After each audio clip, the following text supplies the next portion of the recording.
रंगीन खबरों की परत दर परत खोलता है तबसरा। तबसरा बयां करता है खबर के पीछे की कहानी। तीर पंचाल से सब कुछ दिखता है।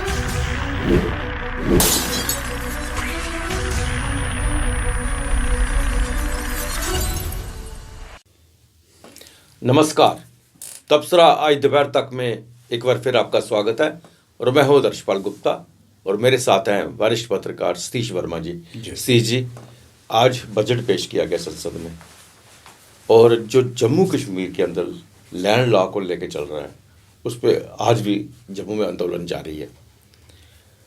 चुनाव जिस तरह से पहले तेजी ला रहे थे जम्मू कश्मीर में, अब लगता है कहीं ठंडे बस्ते में पड़ गया है। सबसे पहले हम बजट की बात करते हैं। आज बजट पेश किया गया और हम जम्मू कश्मीर की बात करें तो जम्मू कश्मीर के लिए 35,581 करोड़ रुपए का जो अनुदान दिया गया है। अब इसके ऊपर पूरी अब चर्चा बाद में करेंगे, किस डिपार्टमेंट के लिए कितना दिएगा, किसके लिए कितना दिया गया, वो सब चीज़ें जो बाद में सब पूर्ण रूप में सामने आएगी उस पर बात करेंगे। और जो मेन हम बजट की बात करें तो वो यही है कि इनकम टैक्स में एक रिबेट थी कि इसे 5 से 7 लाख किया गया। नहीं, बिल्कुल आप ठीक कह रहे हैं। देखिए, ये हमें भी ये भी नहीं भूलना चाहिए कि जिस प्रकार कोविड के दौरान बहुत से लोगों की नौकरियां चली गई, तनख्वाहें आदि रह गई, कुल मिला के देखा है जो मिडिल क्लास है देश की, और वही सबसे ज़्यादा वोट डालती है मिडिल क्लास, अपर क्लास नहीं डालती, जैसे कि अनुभव रहे हैं। तो मैं समझता हूँ मिडिल क्लास को एक राहत देने की कोशिश सरकार की ओर से की गई है, लेकिन ऐसे दौर में की गई है कि जब आदमी के हाथ में कुछ है नहीं, मध्यम वर्ग की बात करें। और जहाँ तक हम आपने जो फिगर बोली है 35,581 करोड़, जैसे हमें जानकारी के मुताबिक जो मिली जानकारी, अभी इसी पे विवेचना होगी कि आखिर किस किस मद पर कितना कितना पैसा दिया गया है।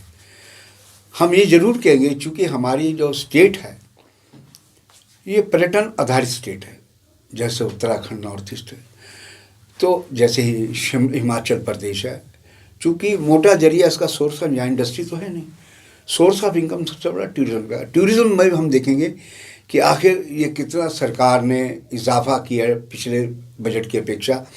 हम ये जरूर कहेंगे कि मैं देख रहा था कई साइट्स में कि जो टूरिज्म इंडस्ट्री से जुड़े लोग हैं, होटलियर हैं, प्राइवेट टैक्सी ऑपरेटर हैं, ढाबे वाले हैं, चूँकि टूरिज़्म दोनों तरह का है। एक धार्मिक टूरिज़्म है, एक दूसरा जो सैलानी आते हैं डल लेक या पत्नीटॉप या दूसरी जगह घूमने।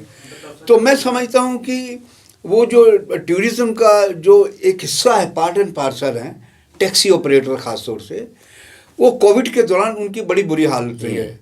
चूँकि हम सुबह बात कर रहे हैं जो taxi operator, private taxi operator के जो प्रेसिडेंट है, पूरी संस्था का नाम तो हम नहीं बोल पा रहे, इंद्रजीत शर्मा, उन्होंने भी वही बात दोहराई। उनका कहना था ये कि 2 साल जो कोविड के रहे, हमारा कारोबार ठप रहा, कई टैक्सी वाले तो बैंकों की किस्तें नहीं उतार पाए, बैंक तो अपना मीटर डाउन रखता है। केवल उतना ही नहीं, इस दौर में बल्कि जो रोड टैक्स या दूसरे टैक्स है वो कई गुना ज़्यादा बढ़ा दिए गए। मतलब हमें कई रिलीफ मिलने की बजाय हम पर, हमारी जेबों पे और हथौड़े लगाए गए। तो मैं समझता हूँ इंद्रजीत शर्मा जो इनके प्रेसिडेंट हैं, वो इस बात को गवर्नमेंट से अपील कर रहे थे कि भाई हमें राहत दीजिए। अगर चूँकि हमारी स्टेट टूरिज्म आधारित है, इसलिए ज़रूरी बन जाता है कि सरकार जो प्राइवेट टैक्सी ऑपरेटर हैं उनकी बातों को सुने, उनके प्रतिनिधियों को बुलाकर, ये हमारे स्टेट की ब्यूरोक्रेसी की भी जिम्मेदारी है। ये नहीं कि वो लाल फीताशाही डंडा चलाएं, उनकी जिम्मेदारी है कि आखिर राजस्व कहाँ से मिलेगा, राजस्व मिलेगा तभी आगे स्टेट चलेगी। तो मैं समझता हूँ ये कई विषय हैं, उसमें और भी तमाम तरह के, जैसे अभी आपने कहा कि हमारे आखिर यहाँ जो हमारी सरहदें हैं उसके जो रखवाले हैं, पाकिस्तानियों की साजिशों को नस्तानाबूद करते हैं, वो चाहे चाइना की साजिशों, तो वो हम देखेंगे, विवेचना करेंगे बाद में कि आखिर रक्षा पर कितना आया है, टूरिज्म पर कितना आया है, मिडिल क्लास को वास्तव में कितना इसका फ़ायदा मिल पाए। ये तमाम एक विवेचना की बात है, वो बाद में उस पर खुलासा होगा। सी जी, लैंड लॉ के लेकर जो रोशनी में चल रहा है, तो कल भी बहुत बड़ा एक प्रोटेस्ट किया था बठिंडी और वहाँ पे सुजमा में जी। अब भी वो लोग बाहर निकले हुए हैं और वो उन्होंने कहा कि हम प्रोटेस्ट बंद नहीं करेंगे जब तक ये ऑर्डर वापस नहीं लेगा, क्योंकि इसमें से बहुत छोटे छोटे जो हैं जिनके पास थोड़ी थोड़ी ज़मीन है, हालांकि अलजी साहब ने कहा है कि उनको उन पे हाथ नहीं डाला जाएगा, लेकिन ऐसा लिखित कोई भी बयान नहीं है, कोई लिखित ऐसे ऑर्डर नहीं है, इसलिए सब डरे हुए हैं। तो इसलिए वो प्रोटेस्ट कर रहे हैं, वो कह रहे हैं कि हम तब तक ये प्रोटेस्ट बंद नहीं करेंगे। और यहाँ तक उन्होंने इल्ज़ाम लगाया है कि भारतीय जनता पार्टी के बड़े बड़े नेता हैं जिनके पास बड़ी बड़ी ज़मीनें हैं, उनसे पहले खाली करवाओ, हम छोटों को क्यों तंग कर रहे हो। हमारा मुश्किल पर रो रहे थे, चिल्ला रहे थे, बड़ी मुश्किल से छोटी सी दुकान से हमारे घर का काम चल रहा है, हमें गुजारा कर रहे हैं, अब इसे भी तोड़ देंगे तो हम कहाँ जाएंगे। इससे बेहतर है कि इन ज़मीनों पे हमारी कब्रें बना दो ताकि हमें दफना दो, पहले ही मरने से पहले दफना दो ताकि हम देख ना पाए ये सब चीज़ें। नहीं, बिल्कुल देखिए ना, उनकी स्थिति समझिए। हम तो लगातार इस विषय को उठा रहे पीपी न्यूज़ लाइन कि कल्पना कीजिए जिस आदमी ने अपना एक सर छुपाने का वसीला बनाने के लिए अपना जेवरात तमाम चीज़ें बेच, कड़ी मुशक्क़त से बनाया, और अचानक फरमान आ गया कि आप सुखाली कीजिए। ये तो जुल्म की इंतहा है, मैं समझता हूँ। मैं कश्मीर का वीडियो देख रहा था, एक अंग्रेज़ों के वक्त 1800 कब का बना एक होटल है, उस पर भी कल पीला पंजा चला दिया। मतलब बड़ा अजीब स्थिति है। आप एक तरफ कह रहे हैं कि स्टेट हमारी टूरिज्म बेस है, हर आज दुनिया मानती है, आप कम से कम उनकी बात तो सुनिए, बात सुनने को तैयार नहीं है।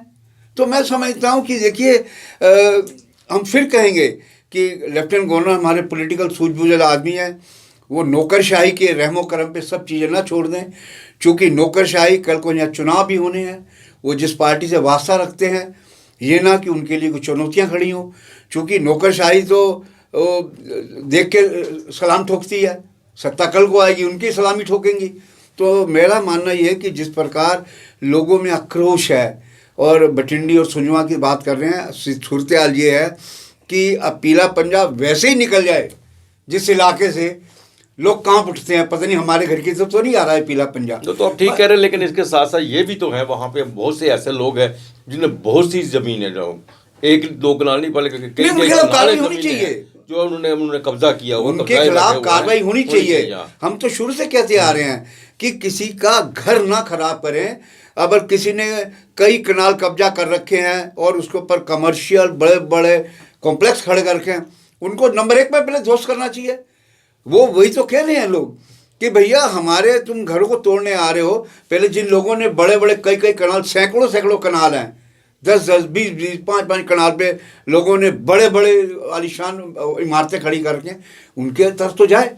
कल जो कविंदर गुप्ता उस पर एक्शन हुआ है, उसके बाद लोगों की उंगली जो है भारतीय जनता पार्टी के बाकी नेताओं पे बिल्कुल बिल्कुल देखिए ना, कविंदर गुप्ता जो है वो सबसे कहते हैं छोटे वाला था, जो होता है छोटी मछली जो हम कह सकते हैं जी, तो मगर जो उस पे हाथ पड़ा, और अगर बड़े बड़े मगरमच्छ भी जिनके पास बहुत ज्यादा जमीन है, कहते हैं उन पे भी हाथ डालो। देखिए ना, कई लोगों ने कमर्शियल कॉम्प्लेक्स बना के, हैरान की बात यह है कि सरकारी विभागों में किराए पे दे रखी है बिल्डिंगें। सबसे बड़ी हैरानी की बात है, सरकार ने आखिर कैसे ले ली किराए पे? जेके बैंक है और दूसरे इंस्टीट्यूशन हैं, उन्होंने कैसे वहाँ खोल दिए, वहाँ पर जाके अपनी ब्रांचें।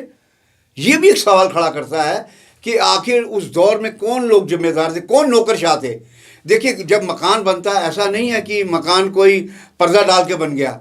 मकान जब बनता है, म्यूनसिपैलिटी के भी जो उनके इन्फॉर्मर सूंघते पहुंच जाते हैं, जेडीए के भी पहुंच जाते हैं, और जो ब्यूरोक्रेट हैं जिन पर अक्सर आरोप लगता है चांदी कूटने का, आखिर वो लोग क्यों बच जाते हैं? उन पर भी कार्रवाई होनी चाहिए, मैं समझता हूँ। जो बैठ के बंद कमरे में अपनी डीलें करते हैं, ये बात किसी से नहीं छुप सकती कि ये शख्स सैकड़ों कनाल ज़मीन पे कब्जा कर रहा है सरकार की, और शासन को पता नहीं। ये तो एक मजाक सा है। तो मैं समझता हूँ इन लोगों की जो तकलीफ़ है, पीपी न्यूज़ लाइन लगातार इस बात कहता आ रहा है कि उपराज्यपाल साहब, आपने ठीक कहा कि हम उन लोगों को नहीं छेड़ेंगे जिनके पास कुछ मरला ज़मीन है, जिन्होंने घर बना रहे हैं, लेकिन उसको आप कहते हैं नहीं, इंसाफ होना और दिखना दोनों जरूरी है। बिल्कुल बिल्कुल, हम अक्सर वो दिखता हुआ दिखना चाहिए ना। आप एक आदेश दीजिए इनके 2 लाइन का कि भैया मैंने ये बात कही है, आप क्यों तंग कर रहे हैं, लेकिन वो आदेश अभी तक नहीं आया। वही लोग भी कह रहे हैं कि राज्यपाल पे हमें यकीन है। देखिए आदर्श जी, जब इकबाल ख़त्म हो जाता है ना, तो लोगों का सब कुछ भरोसा टूट जाता है। ये बात है इकबाल का, हुकूमत के इकबाल का, शासन के इकबाल का। आप पंजा लेके जहाँ मर्जी पहुँच जाते हैं। तो हमारी पीपी लाइन से कि उपराज्यपाल, चूँकि हम हमेशा हर प्रोग्राम में उनकी इस बात के लिए प्रशंसा करते हैं कि उनकी सूझबूझ से कई चीज़ें आगे बढ़ रही हैं, लेकिन हम ये भी चाहेंगे कि जो गरीब हैं, जिनके मकान हैं कुछ मरले में बने हुए, उनको रिलीफ देने के लिए एक लिखित आर्डर दीजिए, ताकि वो भी बन जाए जो नीचे की ब्यूरोक्रेसी है।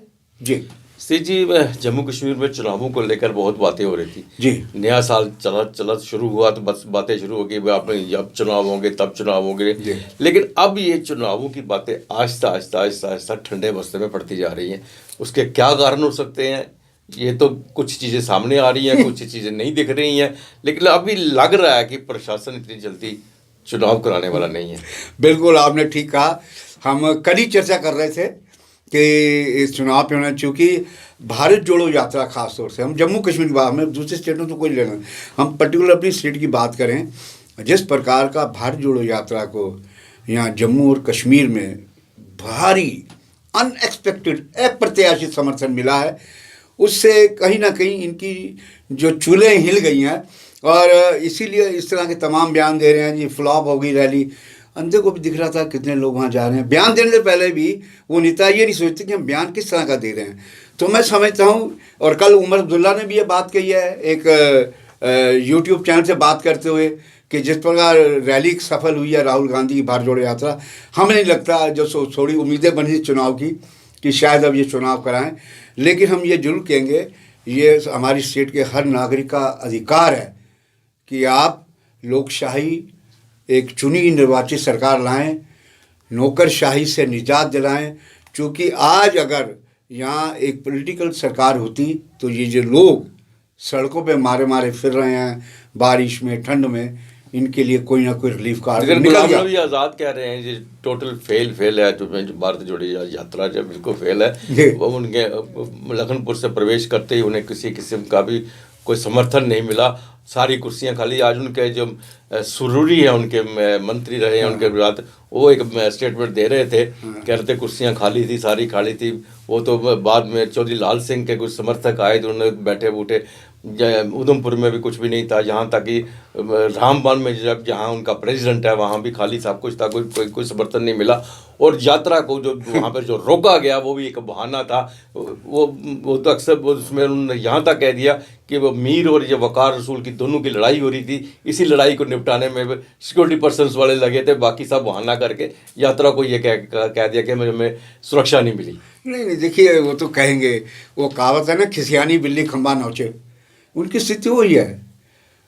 वो जो मसाले लेकर, जली मिसालें लेकर लखनपुर की ओर एंट्री की, पंजाब की ओर से हजूम था ज़बरदस्त, वो हजूम भी तो है वहाँ।